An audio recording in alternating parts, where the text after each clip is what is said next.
welcome to this explainer. You know, when most of us hear the word Iran, our minds usually snap right to modern geopolitics. But today, we're doing something a little different. We're going to completely rewrite that world image and take a cinematic journey into a profoundly beautiful, unseen side of the country.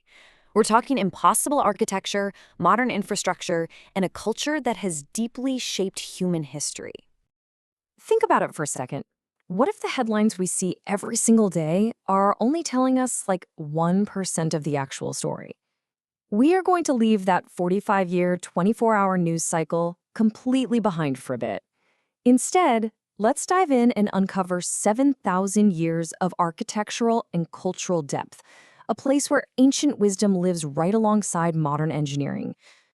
Section 1. The Modern Facade. We have to start in Tehran. It's this sprawling, bustling metropolis of 12 million people that literally refuses to choose between its ancient roots and its ultra-modern future. On one hand, you have the Grand Bazaar. Picture the air just thick with the scent of cardamom and rosewater, where merchants are trading hand-woven carpets just like their families have for generations. But then, standing in stark contrast to that ancient hum is the Malad Tower. Piercing the sky at 435 meters, it is an absolute triumph of modern infrastructure and seismic engineering, built specifically to withstand the region's earthquakes. Its ancient tradition colliding with the ultra-modern. And looming silently over all that human ambition is Mount Damavand. This 5,600-meter snow-capped giant is a sleeping volcano steeped in Persian mythology. It serves as this incredibly powerful reminder that the natural landscape here endures far, far beyond any passing empires or modern politics. It really makes even the tallest towers seem humble. Section 2. The Persian Art of Living. Traveling south to Kashan, we get to see how ancient Persians basically perfected the art of living. Take the Chahar Bagh design, which is perfectly captured in this 16th century thin garden. The layout uses 4 water channels to represent the 4 rivers of paradise. To them, true luxury wasn't about massive, gaudy displays of wealth. It was designed to create a living paradise through perfect geometric proportions, cooling shade, and the calming sound of water. And that brilliant focus on aesthetic perfection brings us to the supreme confidence of the Safavid Empire. Isfahan is half the world. When they laid out Naqsh-e-Jahan Square in the 1600s, they definitely weren't being humble.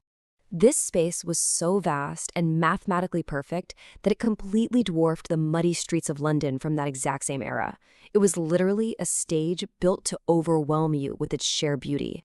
Walking through Isfahan today is honestly like strolling through the dreams of a civilization at its absolute peak.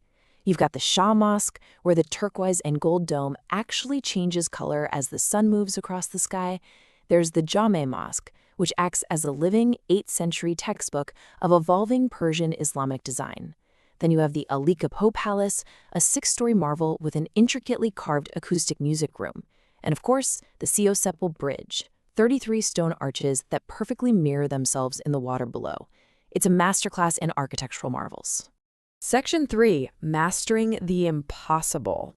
Okay, so from those lush, manicured gardens, we shift to a landscape that bred brilliant innovators out of sheer necessity. 70 degrees Celsius. That is 158 degrees Fahrenheit. That is the actual jaw-dropping surface temperature recorded in the alien salt flats of the Dasht-e-Lut Desert.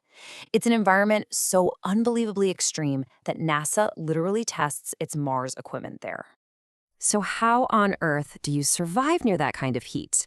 Well, the city of Yazd figured it out 3,000 years ago, building a complete masterclass in sustainable living. Step 1, they built these tall towers called wind catchers or bajirs to trap passing desert breezes. Step 2, that breeze is funneled down into thick clay and adobe rooms that hold the night's cool air. And step 3, a massive network of underground aqueducts called qanats circulates mountain water for hundreds of kilometers right under the city. It's ancient, zero-electricity air conditioning that let a whole city thrive where mere survival seems impossible. And right there in that same harsh desert heartland, human spiritual endurance totally matches the geography.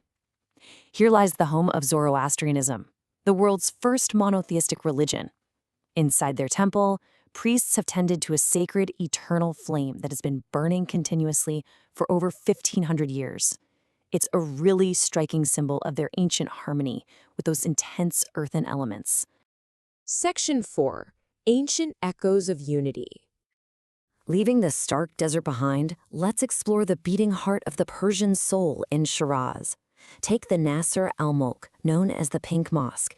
In the mornings, stained glass transforms the 1870s architecture into a kaleidoscope of light, dancing across Persian carpets.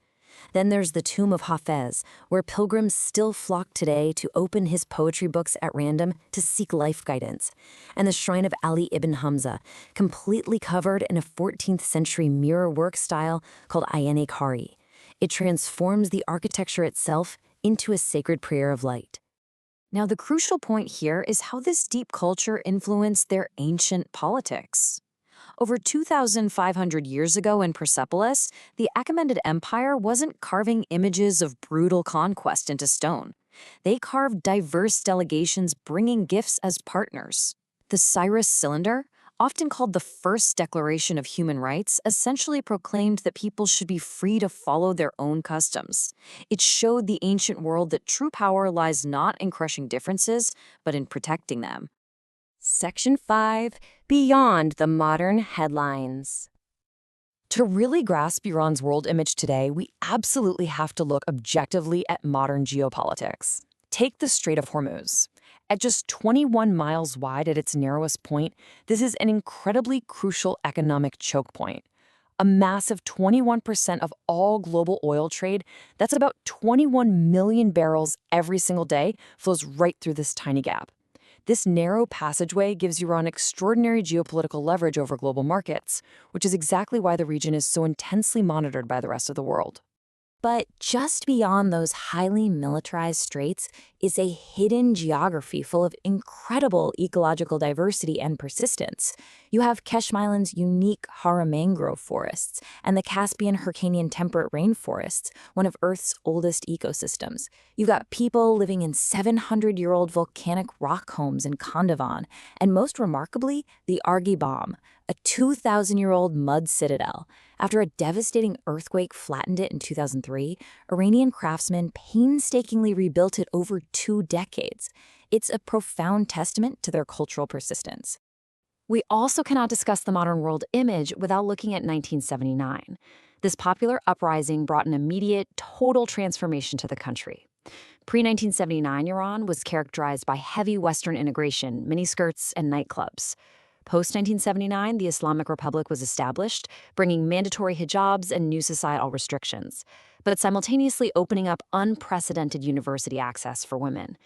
It was an overnight, fundamental redefinition of the country's internal culture and its relationship with the entire globe. But when you take a step back and look at the staggering scale of this timeline, a completely new picture emerges.